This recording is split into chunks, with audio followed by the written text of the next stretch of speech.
here's the plan. Phased in person learning strategy that would focus disproportionately on those youngest cohorts and those that are most in need, our high-risk children, special education, those populations, foster care, homeless children, and others that clearly need that extra amount of support. So the idea is to begin TK-26 with special ed and populations, as we note here, that have been disproportionately impacted by this pandemic, but also more broadly are disproportionately impacted by a series of issues that are well defined in this state. We also want to improve our efforts to get everybody moving in a similar direction to be back on track across the spectrum by early spring of 2021. Now, elementary schools can open, but only if they submit a safety plan to both local and state officials.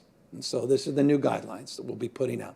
Local health departments can disapprove. So rather having a default of no, it's a default of yes. You can disapprove within 5 days. Once open, those local and state officials have an obligation now to monitor and provide support, enforcement, technical assistance across the spectrum of support to enforce the guidance.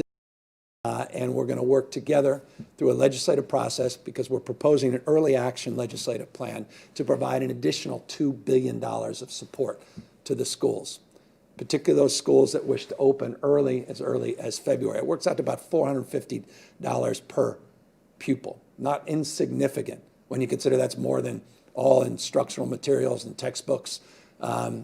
More money, we provide even supplemental supports for people with special needs, et cetera. But that's the baseline. It's high, as much as $700, but baseline is $450 per pupil support. That's the $2 billion.